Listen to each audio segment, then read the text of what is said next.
What is good, everyone? Samuel from We Who Suffer in Silence, Black Spartacus, Dark Knight Rises. Add in any other adjective that goes with dark. I'm black. It's all good. I love it. I am coming to you today because we're going to talk about life after benzodiazepines. I have a lot to share with you guys. I have completed my 9-month taper that I started back in September of 2024. I've been off of benzodiazepines for 7 months now. So I have a lot to get into, basically how I'm feeling, what am I doing now, what are the symptoms I currently have or don't have anymore, and what can I expect as a time window where I'll be feeling better. So if you want to hear a lot of that great information and hopefully it can help some of you out there, be sure to watch this video to the end. Do not forget to like and subscribe. Really appreciative of the 12K subs. Never thought I would be doing this at all. I used to consider myself a private person, but after being gaslit by the medical community ad nauseum, thank you, medical community, because you made me want to do this video and to also do this channel and help people who might be in situations like my own, where maybe they're tapering off of benzodiazepines and don't really know what to expect and what's next. Real quickly, before I get into how I'm doing right now with benzodiazepines, as many of you may or may not know, I've been on this weight loss journey with Wegovy. I'm on 0.25 milligrams of Wegovy. It's been a tough ride. I started back in this summer at 294 pounds. I was a big boy, right? Carry some weight. All right. Lunch. I'll get into later on in this video. And I almost felt 260 pounds. I say that obviously jokingly because I still got like 60 pounds to go. My goal weight is 200 pounds. I'm 260.3 right now. It's coming along. What do y'all think? Don't look down here. I have a camera cut around here for a reason, so you can't see the gut. So if you watched my Chiefy Wedu is back, my uncle versus nephew video, you've all seen my belly and I apologize. Let's talk about life after benzodiazepines. So real quickly, before I get into benzodiazepines, just a recap for those of you who might not know what benzodiazepines are or are looking at this video for help with a friend, family, loved one. Benzodiazepines are a class of psychoactive drugs. They're a tranquilizer. They're meant to help you calm down. There's different types of benzodiazepines. There's fast-acting and there's long-acting benzodiazepines. The fast-acting ones, Xanax and lorazepam, usually work within 2 to 10 minutes. They work very quickly. They help with anxiety and panic disorders. Panic and anxiety disorders are slightly different. Panic disorders comes on acutely and quickly. And anxiety disorders are usually it's a disorder. It's a disorder, a dysregulation in your nervous system. It could be a dysregulation in the balance between your sympathetic nervous system and your parasympathetic nervous system. Parasympathetic nervous system is responsible for calm and digest. You might have heard your GI doctors or a therapist talk about this. Where your sympathetic nervous system is more of a primal function. It's responsible for 3 Fs, fight, flight, or freeze. I was on the benzodiazepine called clonazepam, or the generic term clonazepam. When I started on benzos, I was 18 years old. I had just finished a shift at McDonald's, just dropped out of college. I went to University of Hartford for a couple months. Dropped out because I couldn't afford it and didn't understand how to do the paperwork. Came back home, working at McDonald's, gained quite a bit of weight back. I'd lost about 80 pounds. Up until that point, went from 205 to 152-ish, then ballooned back up to 185. Decided to get my life back under control. I went to the gym at UMass across from where I used to live. Came back home, sparked up a bowl of weed, as I habitually did at that time. Ate some food, and all of a sudden, I started noticing a racing heartbeat. Now, I've never experienced panic at this time before. Heart started racing, panicking, and then I thought I was having a heart attack at 18, 19 years old. I was anxious for 3 months. For 3 months, I could not leave my bedroom. My mother had to bring me meals to my bedroom. Being calm and being at peace, you start to learn, is a luxury. It took me 3 months to be able to get out of my apartment, my mother's house, and go see a therapist. Went to a doctor. I completely hate this doctor to this day. He's completely trash. I won't say his name because I'm not trying to get sued, but he works out of Northampton. That's all I'll say. And he gave me Ativan. He told me that this would reduce my anxiety. It works very quickly. I didn't know what informed consent was. You got to imagine I'm a 19-year-old Black kid. And at that time, a lot of the doctors had a lot of this appeal to authority fallacy where they held themselves in the esteem of gods. Whatever they said went. There was not a patient-centered program. I'm the doctor, you are the patient, period. So they said it would work. I was 19. I wanted to stop feeling anxious. I wanted to be able to be young. So I took them. And wouldn't you know it, within about 5 minutes of taking the very first 0.5 milligram of lorazepam, my anxiety was gone. So at the time I was working at UPS and went back to UPS. So I wasn't working at McDonald's, got fired from that job. I would take the lorazepam whenever I had some anxiety spikes and thought nothing of it. I was not giving informed consent. Informed consent is explaining to the patient, reasonably explaining the type of side effects that you could expect from that drug. And you then decide off the information given to you by your doctor. I was told that this could be habit forming. What else could be habit forming? Taking Tylenol, melatonin, smoking weed. Last time I checked, you don't need a taper schedule for marijuana. I was not told that benzodiazepines could take a long time to taper off. I was not told to not take benzodiazepines for more than 2 to 4 weeks, which you should know. Benzodiazepines should only be used acutely, not chronically. I was not told that it can cause all these phantom-like symptoms and illnesses that would take me down a 15-year journey to unravel.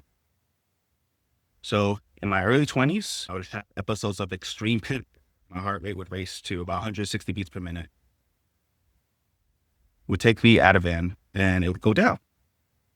As I hit my early 20s, my doctor told me it was not a good idea for me to be on Ativan anymore, that I should go on to a longer acting benzodiazepine. So they put me onto clonazepam. Clonazepam has a longer half-life, between 4 to 6 hours. I wouldn't have to take it as often. That sounded great. Started off at 0.5 milligrams and got all the way up to about 1 milligram. I think there was something in the back of my head that told me to stay at that 1 milligram because I figured there'd be a day I have to get off of it. Early 20s, I still feel like a young man. I was going out, partying, drinking, having a good time, working, doing the things that I need to do. I was not in school at the time. As I hit my mid-20s, around 24, 25, I started noticing that I was feeling chronically ill. Maybe some of you can relate to this or have had this happen and didn't know exactly what this was. I started noticing I would feel just generally sick, like a malaise feeling, but I didn't know what that word was back then. I felt like I had the flu without having the flu. I felt like I had a fever without having a high temperature. It felt like I was in a haze, a fog, I had headaches, head pressure, gastrointestinal upset, going to the bathroom more frequently than I would like. Random shooting pains. I would go to the primary care physician. They would do a comprehensive blood count, a comprehensive metabolic panel, a SED rate, which tests your inflammation in your blood, a CRP, which is a different metric for testing inflammation in your blood. And they all came back normal. They do an ALT test, an AST test. Those are liver function tests. All these tests would come back normal. Then I started getting palpitations. And I didn't quite know why. For any of you who've had palpitations before, they are they can be a little precarious, a little unstable, makes you feel weird. You think your heart's stopping. So, all right. So random symptoms happening. Later on, I started peeing blood. I was in the bathroom and I started peeing blood. And this is very scary. I got to get this shit checked out. Went to the urologist, did several tests, including a cystoscopy. Cystoscopy is where they take a tube and they shove it all the way down your hole. Okay? I'm saying your hole. And they look inside your bladder to see what's going on. They couldn't find anything. I had no explanation to why I was blood. The urinalysis would come back completely clean. What could be causing all these random illnesses that every time I take a measurable test, it came back as normal? Got myself a GI doctor. At that time, I did not have colitis. My gut was fine. I had a colonoscopy. Nothing was happening in my gut.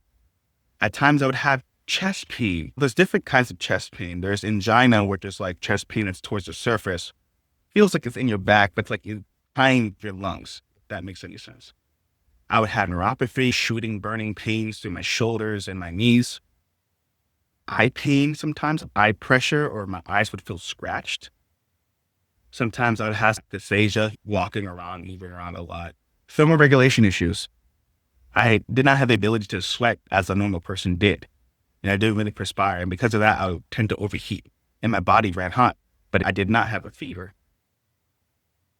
When I would talk to my doctors about this, some of them deemed me as a hypochondriac. They really thought that, you know what, I don't really have anything better to do as a 24, 25-year-old than to keep going to doctor's appointments and wasting my goddamn time because, wow, it's fun to be at a doctor's office. A lot of Western medicine is predicated on you have a symptom that fits a certain box. I'm going to give you medication for that. It is not built to handle chronically ill people. Western medicine is incredible. People are living longer because people used to die from acute diseases all the time. Now, some of those people who died from acute diseases are living longer and are now being deemed chronically ill and being measured in a box. But we do not have a great system for helping people who are chronically ill. You would then say maybe the answer is to go to naturopaths. Sure, a good naturopath may be able to help you out with chronic illnesses better by adjusting your sleep, nutrition, and exercise. But there's also a lot of naturopaths that are quacks, that are randoms, that are weirdos, try to inject you with bee pollen and ozone therapy. And the only deficit you're noticing is your wallet going down, okay? So either extreme is not correct here. And guess what? That's exactly what I did next. I went to a naturopathic doctor in Northampton, Massachusetts. And it was the first doctor's office that told me that they believed me. Up until this point, I'd spent the better part of 2010 to about 2017, 18 going to doctors, about 8 years, and being denied and rejected, laughed out of offices. I know many of you out there know what that's like to be ill and have a doctor not believe you. It is the worst thing to have to go through. It's like you're fighting two battles, the battle within and the battle to prove yourself how ill you are. Because when these illnesses are invisible, it's very easy for people who are next to you and close to you to dismiss you.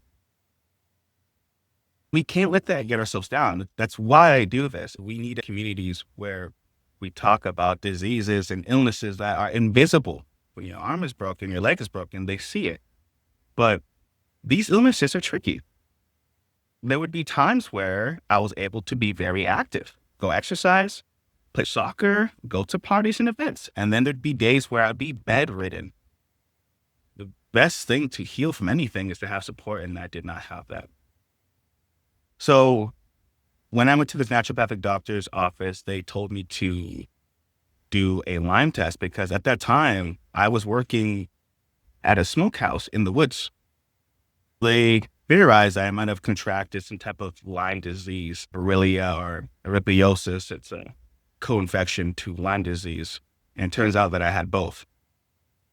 And so it was the first time that I actually found what I thought. Because remember, at this time, I just didn't know the benzodiazepines were the ones at play here. It's the first time that I found out that there was something actually going on. And I cried in the office. I teared up. I was getting ready to defend myself in my position so vehemently because I was so used to being rejected, denied at other offices. And the doctor said, I am with you. And we who suffer chronically understand that can mean the most when we feel validated about what's going on. And so they set me on the Lyme protocol. I did it for 9 months. I took things like LB core, stevia, grapefruit extract, and low-dose doxycycline. It beat the Lyme, but I still felt terrible. I also stopped eating meat. I watched this documentary. Maybe many of you heard this documentary called Forks Over Knives, where it preaches this plant-based diet and how it can solve and cure many things. So I went basically pescatarian. I also did organ meats, but I didn't do any red meat. I didn't do any like chicken, pork, and stuff like that. I did it for about 7, 8 years. Didn't help. Still feel like crap. 2020 came around, 21 came around. COVID happened, caught COVID twice. At that time, I was seeing this nutritionist. Her name is Michelle. Obviously not say her last name for privacy, but she, a brilliant nutritionist who does not get enough recognition, and in many cases knew far more than any of my doctors did when it came to seeing the body as a whole. The problem with the medical system is it just segments the body into different specialties. We have to understand that if your gut is off, it's probably going to affect your mindset because there's something called the enteric nervous system that relays the stress signals in your gut via your nervous system to your brain. But if you're a GI doctor, you're just focusing on your gut. My dietitian, brilliant, she focuses on the whole entire body. And something that should seem really simple to other doctors came to her very naturally. She said, "You were on benzodiazepines for quite some time, and long use benzodiazepines can cause some of these side effects. Have you had that checked out?" At this time, I also was trying to see if I had dysautonomia. I went to Boston and I had tilt tests, stress tests, scan biopsies, and it came back inconclusive both times I did this. So I basically eliminated any other possibility of some other illness happening through process of elimination. The only consistent was that I was taking this benzodiazepine, something that I thought was helping my situation, but it was actually poisoning me slowly over 15 plus years. I didn't want to believe her. I was like, this is the only thing making me calm. When I'm anxious and I'm late on a dose and I take it, it calms me down. That feedback loop came around and I had no other choice but to make a taper from Benzos. It was the only thing left. I did a lot of research. I came across this brilliant pharmacologist called Heather Ashton, and she spoke about all these symptoms I was feeling for all these years. Like the random headaches, dizziness spells, feeling sick when you're actually healthy, feeling like you have a flu, fatigue, post-exertional malaise, which is basically you do some activity and then the next 3, 4, 5 days, you feel terrible. Usually there's about 24-day in between when you're fine or 40 hours and then you feel sick. All this random stuff that I could not explain. The blood in the urine, random pains, eye pain, headaches, hair loss and hair growth, teeth pain or aches, ringing in the ears, tinnitus. I found a small community of people that were dealing with the very same thing. What had happened was I was going through tolerance withdrawal. Withdrawal is when you start to actually withdraw off the medication, even though you're taking the same dosage. Your body adjusts to the dose you're taking over time. Now, remember, at this point, 2024, I had been taking benzodiazepines for over 15 years at 1 milligram, the clonazepam. So my body had habituated to that dose. The body is very smart. Right?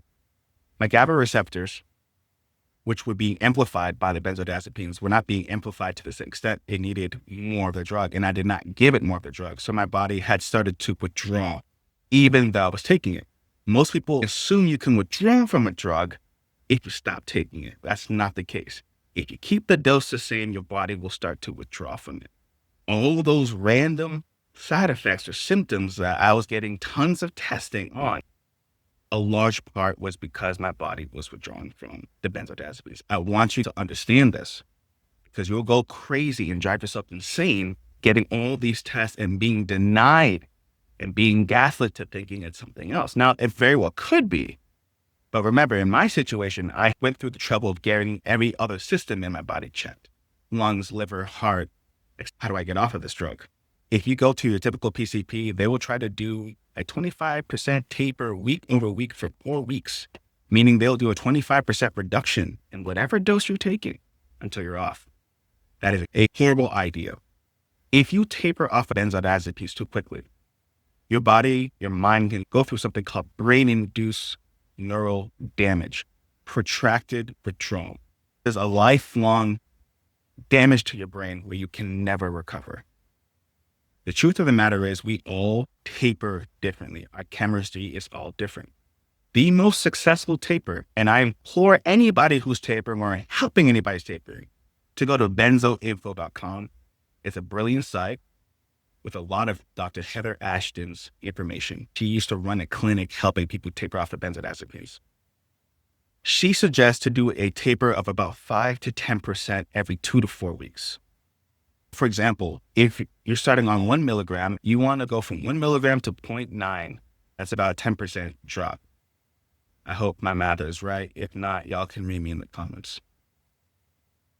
You want to hold it for 2 to 4 weeks and give your brain time to adjust. There's nothing you can take to help you to taper. Only thing you could take is time and tapering slowly. That's it. That's why tapering from benzos is harder than withdrawal from alcohol. It's harder than oxycodone withdrawal.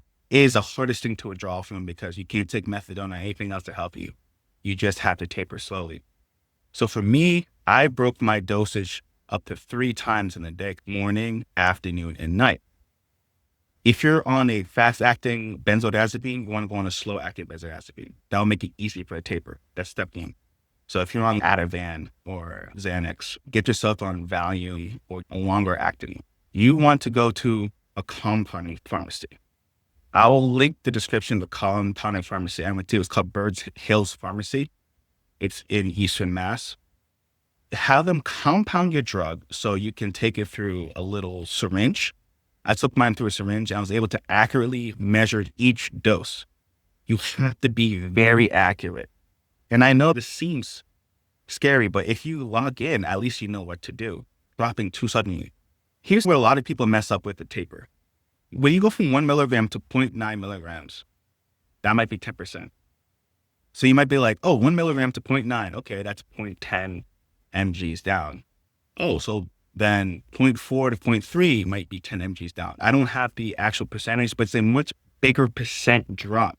As the numerical value of your taper goes down, the percent drop increases. Instead of going from 0.4 milligrams to 0.3 milligrams, you want to go from 0.4 milligrams to 0.38. The smaller the number gets, the bigger the percent increases.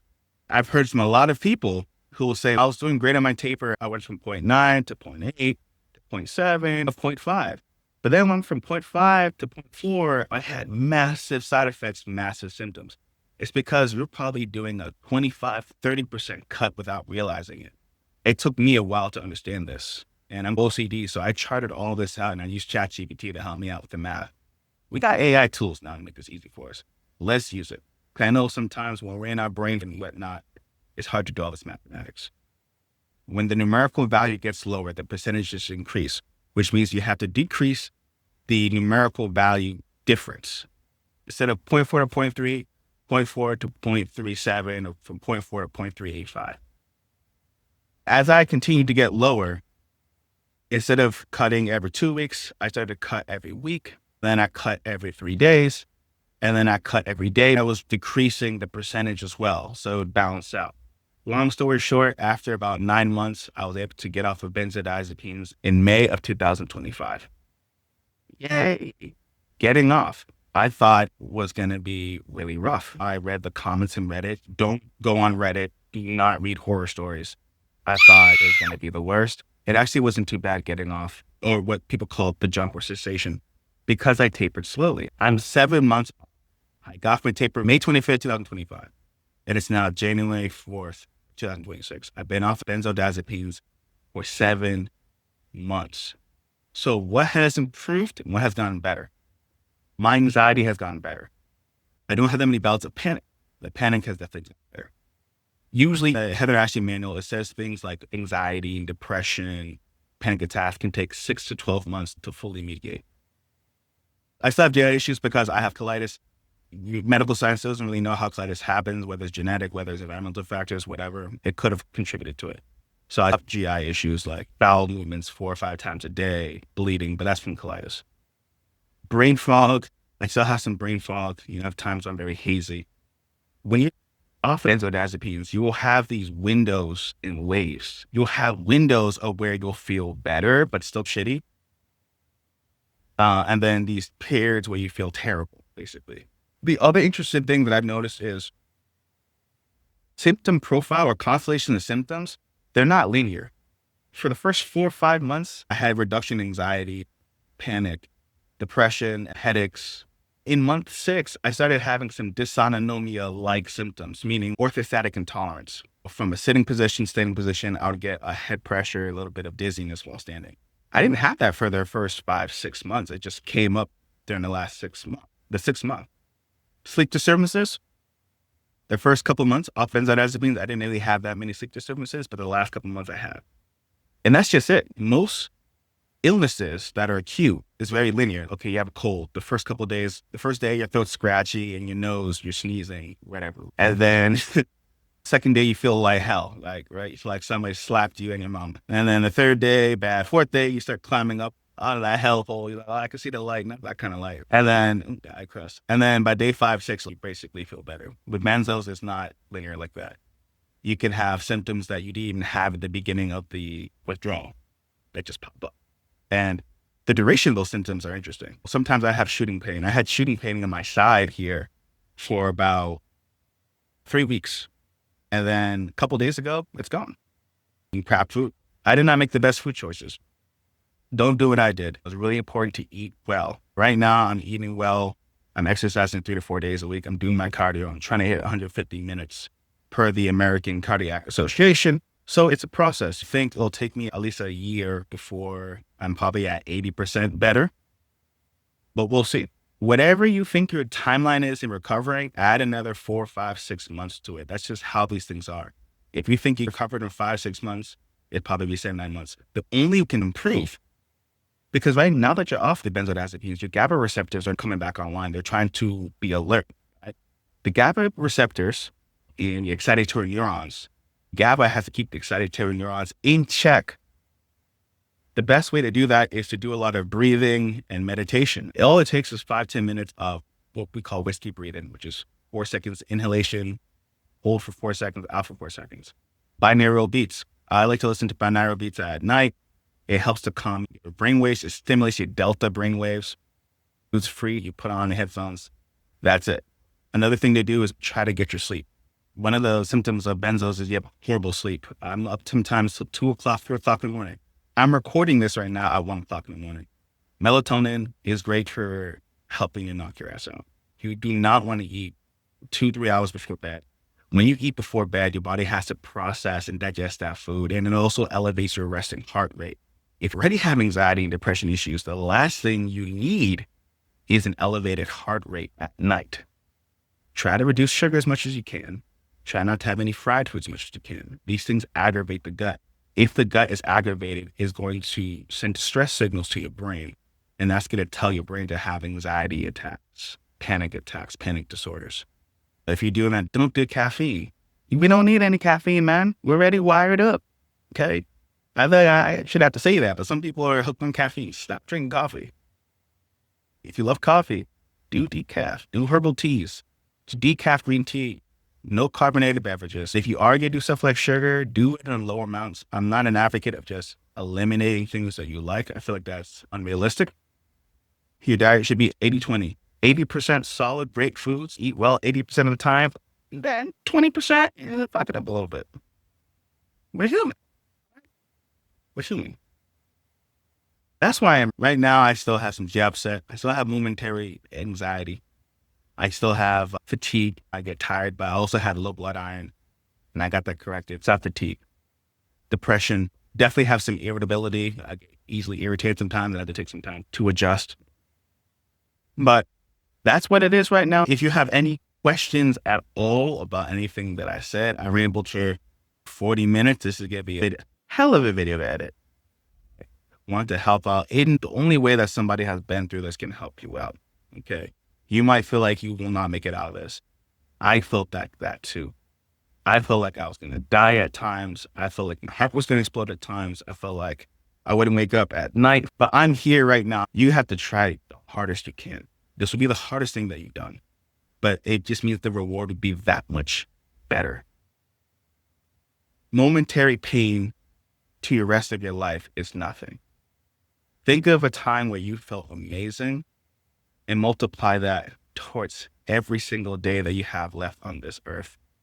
This is worth it. And even as I'm telling you this, there's times where I doubt myself and feel like it's not worth it. That's real. But that's what my channel is about, is being real and honest. It sucks. Fucking sucks. And it sucks to not be understood. It sucks to try to explain this to people. But along your journey, you will meet people who will understand and want to help and support you. Keep those people close. People who detract from your life, push them away. People who are seasonal in their friendship or their love, you don't need them in your life. What you need to focus now is on yourself. If you're spreading yourself thin, put yourself together. Put the energy on what you're doing. You will make it out of this. You will survive. You will succeed. Okay? We all make mistakes. I made the mistake of taking doctor-prescribed clonazepam. It messed me up. Hope is the currency of the chronically ill. So without hope, we're fucked. Our hope is our currency. We wake up every single day hoping that the next day will be different. If you put everything into your health journey, the diet, the nutrition, the mindset of recovery, breathing techniques, allowing yourself to feel certain emotions when they come instead of burying them. You can get through this. I'm still here. There was a time where I was bedridden and I couldn't get out of bed. I'm now exercising a couple of days a week. My row machine is right back there. I use that 2-3 times a week. I'm still not the best. I'm still obviously very overweight, but I'm making progress, and that's what counts. So I want to see your progress. Talk to me, comment, and subscribe if you want more update videos about benzos. And until next time.